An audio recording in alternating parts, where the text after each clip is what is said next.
ولا تصعر خدك للناس ولا تمش في الارض مرحا، اور زمین میں اتراتے ہوئے نہ چلو، اکڑ کر چلنا، اترا کر چلنا۔ مرح جو ہے وہ فرح سے آگے ہے۔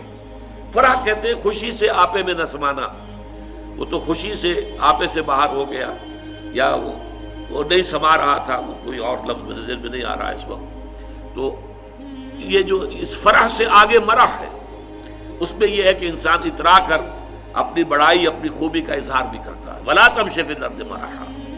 اب آپ دیکھیں گے کہ یہ مضامین جو ہے قرآن مجید میں ان کی اہمیت کا اندازہ اس سے ہوگا، سورہ بنی اسرائیل کے چوتھے رکوع میں بھی آئے ہیں، ولا تمش فی الارض مرحا، زمین میں اکڑ کر مت چلو، یہ وہاں بھی آیا ہے۔ اسی طریقے سے اور دوسرے مقامات پر سورہ الفرقان کے آخری رکوع میں بھی آیا ہے، وعباد الرحمن الذین یمشون علی الارض ہونا، اللہ کے نیک بندے تو وہ ہیں جو زمین پر چلتے ہیں تو آہستگی کے ساتھ چلتے ہیں، وہ زور سے قدم مار کر نہیں چلتے، گردن اکڑ کر نہیں چلتے، گردن اکڑا کر نہیں چلتے، اور گردن بھی اکڑی ہوئی ہو اور سر کے اوپر ایک جو ہے صافہ، اس کا ترا بھی جو ہے وہ بڑا اونچا کر لیا گیا، تو اس سے کیا ہوتا ہے؟ انک لن تخرق الارض ولن تبلغ الجبال طولا، تم کتنے ہی زور سے پاؤں مار کر چلو گے ہماری زمین کو پھاڑ نہیں سکتے، اور کتنی ہی گردن اکڑا لو اور کتنا ہی ترا چڑھا لو، پہاڑوں کی بلندی تک تو نہیں پہنچ سکتے۔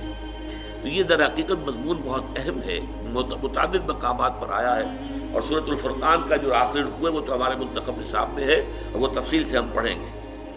تو ولا تصعر خدك للناس ولا تمش في الارض مرحا ان اللہ لا يحب كل مختال فخور، یقیناً اللہ تعالیٰ کو بالکل پسند نہیں ہے جو اکڑ کر چلنے والے ہیں اور شیخی خورے ہیں۔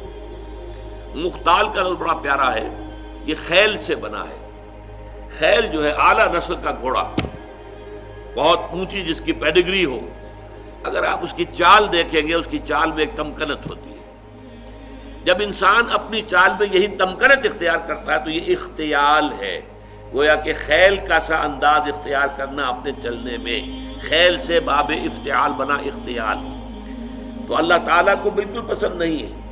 کل مختال فخور، فخر کرنے والے، اپنی نیکیوں پر، اپنی دولت پر بھی فخر ہوتا ہے، لیکن اپنی نیکی پر بھی ہوتا ہے، اپنے علم پر بھی ہوتا ہے، اللہ بچائے، اپنی عبادت پر بھی ہوتا ہے، اللہ تعالیٰ اس سے اپنے حفظ و امان میں رکھے۔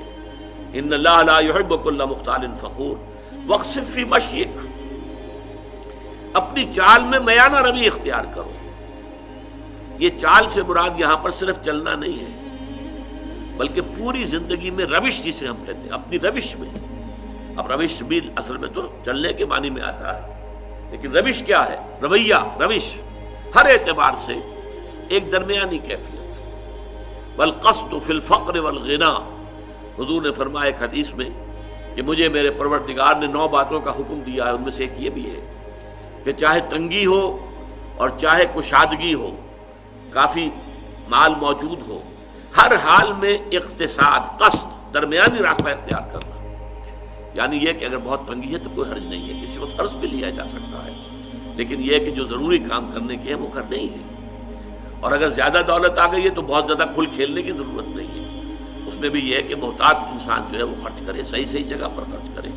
تو والقصد فی الفقر والغنا، تو یہ بھی اسی طریقے سے چال کا انداز بھی، اس میں بھی یہ ہے کہ نہ بہت تیز چل رہا ہو آدمی، نہ بہت دھیمے چل رہا ہو، اس میں بھی محسوس ہو ایک درمیانی چال سے انسان چل رہا ہے۔ خرچ کے اندر خاص طور پر یہ معاملہ آتا ہے کہ نہ تو کوئی بخیلی کا انداز ہو اور نہ اسراف ہو، نہ تبذیر ہو۔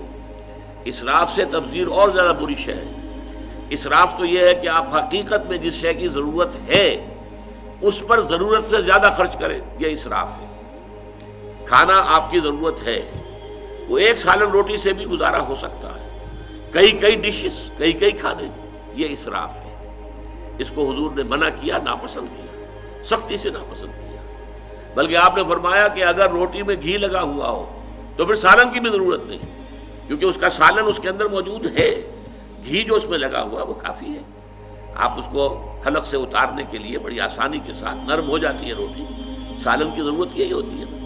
تو اس حوالے سے اس میں جو ہے اسراف نہ ہو، اور تبذیر جو ہے یہ بہت بڑا گناہ ہے۔ نمود و نمائش کے لیے، دکھاوے کے لیے، اپنی دولت کا اظہار کرنے کے لیے، اور مال خرچ کرنا جہاں کوئی ضرورت نہیں۔ بچی کی شادی ہے تو کوٹھی پوری بقعہ نور بنی ہوئی ہے، بجلی خرچ ہو رہی ہے، یہ ہو رہا ہے، اس کے اوپر کتنا خرچ ہو رہا ہے، کائے کے لیے؟ یہ سب نمائش، نمود، اور اس کا جو نتیجہ نکلتا ہے کہ اسی کوٹھی کے اندر کوئی باورچی ہوگا، کوئی جو ہے وہ ان کا شوفر ہوگا، کوئی چوکیدار ہوگا، ان کی بچیاں جو ہیں ہو سکتا ہے کہ وہ بوڑھی ہو رہی ہوں گھر میں بیٹھی ہوئی، اور ان کے ہاتھ پیلے نہیں ہو سکتے کہ کوئی بنیادی ضرورت کی چیزیں بھی فراہم نہیں ہے۔ ان کے دلوں میں محبت پیدا ہوگی سیٹھ صاحب کے لیے، یا یہ کہ نفرت پیدا ہوگی، نفرت اور غصہ۔ اسی لیے پھر جب کے زمانے میں سرخ جھنڈے بہت لاہور کی سڑکوں پہ نظر آئے تھے تو دولت مند لوگوں کو بڑا خوف ہو گیا تھا کہ یہ لوگ جو ہے یہ ہمارے پیٹ چاک کریں گے، ہمارے پیٹ پھاڑیں گے۔